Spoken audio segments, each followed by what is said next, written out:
okinyi ni e nying Ruoth Yesu. Haleluya. Prato. Ona kendo Nyasaye in Nyasaye manti. In Nyasaye maduong'. In Nyasaye manyalo gik moko duto. Wating'o nyingi okinyi makawuono ni.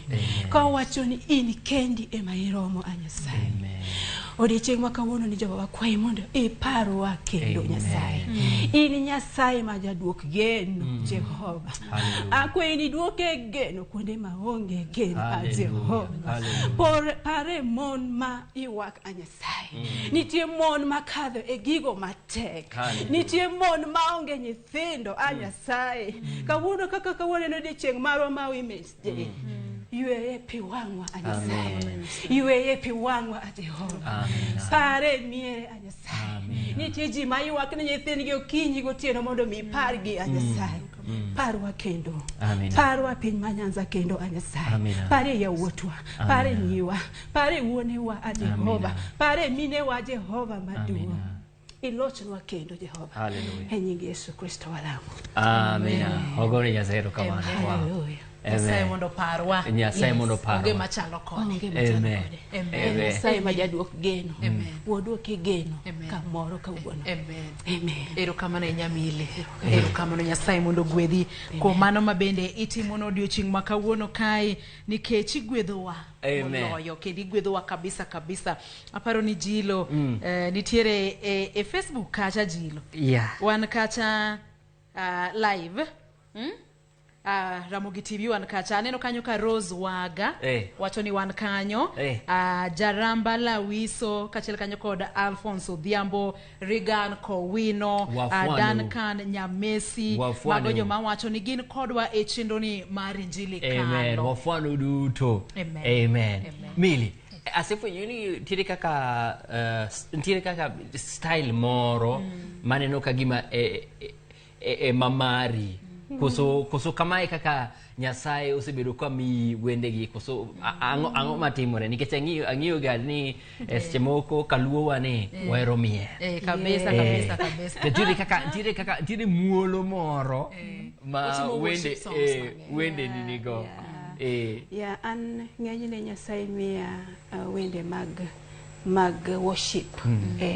I worship sana. Koro mondi yuda kandi pod wende madhi pio. Mawaka. Tek ng'enyne omiya mana mag worship songs. Amen. Koro Millie kaka ne watieko secheka. Ne wawacho ni kwa duogo. Twada winja machuok. Ewi wuoth mabende sebedo godo kaka ng'ama miyo.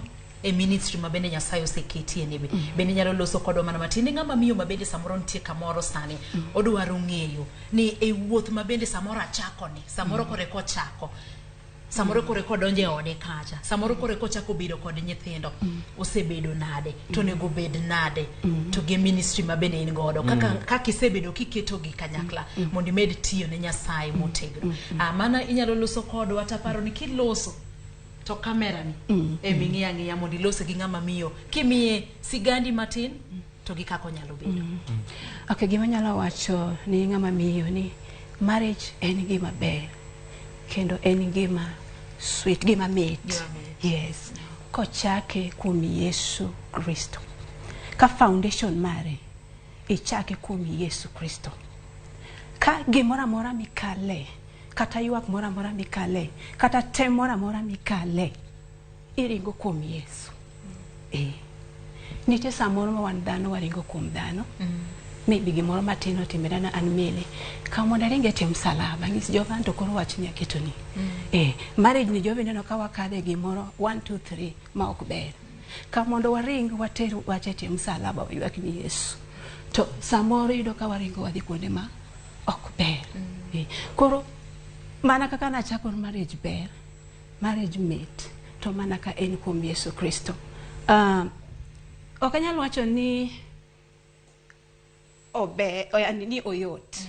Yes. Ase wacho ni ober. To be okanyal wacho ni oyot, to okanyal wacho ni opek. Gigi te nitie kuome. Nitie yo no, yo en yo moting'o gik mang'eny. Lakini Nyasaye ema konyowa mondo mi wakale gigi duto tete mondo wabed joloch. An Millie asebede marriage higni mang'eny. to anyalo wacho ni king'isa na wuok sani ok anyal wuok nikech aseneno bad Nyasaye. To ka wacho ni tembe onge, tembe nitie, lakini Nyasaye mosebedo ka jaloch. Nyasaye mosebedo ka medo wateko gi Mr. Odhiambo, joda iluongo ni Odhiambo. Medo wateko gi Mr. Odhiambo. Kaka ne wachako yorni, yor mar marriage ni wadhi tieke e yo maber mondo nyithiwa bende one example. To baba gi mama ni an ngina nyuolo yawuoyi lelo. Baba gi mama ni to gidak nade? Be wanyalo marriage gi ni be wanyalo admire mondo wan be moro ko kendo ka wakendo wabe wanyalo dak kod mondewa e yo maber. Koro en mana Nyasaye mosebedo ka medo wateko mar endelea. Tabaro ni Millie, nitie gimoro kanyo jilo ka bende watieko kaka ng'ama miyo. Ango role mari ango maduong' mitimo e kenyno. Nikech ngini samoro wakiani ango monego watim mondo eka kenyo chung. Nikech kuno chima kaono wadhi alo joma mine wadwa ng'eyo. Koso seche moko ntiere ng'ama ni kanyo to kiani mondo otug role ne maber. Okiani ango monego tim. In koro ng'ama isebedo kai makata sani nyiso ania onge gima nyagoli. Ogi banyalo nyiswa Rose misebedo momosiri gima osebedo ka konya mokwongo en tur kaka ng'ama dhako. Yes. Inge jogi. Unaona hapa.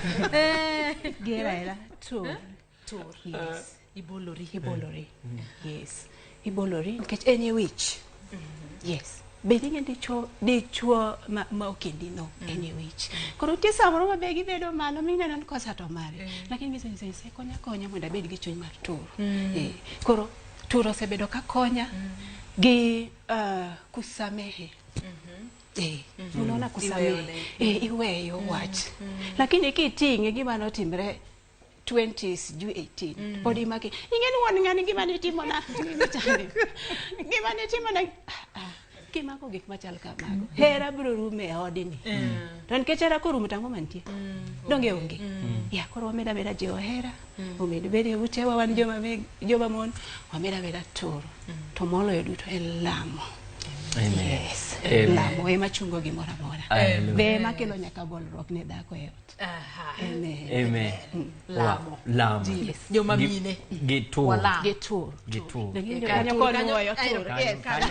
Kanyo mumula. Kanyo dano Mapot sali aneno maka wanyapango seminar moro matin. Ibed main speaker. Hallelujah. Kar tur kanyo nyaka no olini nikech ngeni it's okay. Okwalos mang'eny. Aparo ni watieko. To kanye mamili inyalo nikech isewacho no weche mabeyo. Inyalo nyiso kaka wanyalo yudi gi imose jomoko be. An inyalo yuda e Facebook. Iluonga ni Millie F Odhiambo. Nyaki med F no. Nyaki dhi yuda yo. Nikech ki type Millie Odhiambo tingeni jatelo ema dhi wuok. Koro an i type Millie F Odhiambo e platforms te mag social media. Idhi yuda kanyo. Yes, alafu ni wachani imose jomoko. Akunga moso uji duto tete mantie kai. Uduto moso ute. Moso jaoda Frederick Odhiambo kama niche. My mother-in-law Francisca Juma nyara bantu. Nyasaye mondo gwedh na ye dala mar ugenya kama intie kabok kanyo si hai. Aheri Nyasaye mondo gwedhi. Amen. Ricardo lengi sana musi. Ricardo musi kama intie. Gije duto manena. Nyasaye mondo gwedhi. Hallelujah. Karmada ilo kaji. Iyo ni mama loso gi Millie ba. Akeni kete kona moro. Siri moro Millie akata kitieko. Siri moro ntiere kanyo. Mama siri moro nitie. Hera mama no. Okay. Hera kato chal nade. Kato timo ni man. Meda here. Tilamone. Tibodo rero ka bende obendo oduoko ni mana hera cha. Yes, longi mana ni nyara. Jilamor. Puonj beo ka. Amor. Seminar biro. To ka be idwaro yudo Millie e YouTube. Nyalo manyo Millie kacha, i subscribe, mondi support. Amen. Aparo ni jido be waro weche dir koso wadwa ni mondo wachakwa miel matin. Ma Millie tieko godo. Bang'e ang' wabed kanyo kod welo. Amen. To podi nya yudo wa e ariyo adek auchiel no manena memenya tiyogo koponi ngi ote machuok koponi ntiere mama miyo midhialo odiochieng' ma kawuono ni be inya timo kamano kwaduogo wabotemo somo oteni machuok odiochieng' ni okinyi ma jaber ni Nyasaye ber Millie erokamano Nyasaye omed gwedhi Nyasaye omed ting'i malo Nyasaye omed tiyo kodi hallelujah e tung Kenya amen kata gi oko piny mangima nimepokea hiyo amen subiri Nyasaye mondo ogwedh nawe Erokamano. amen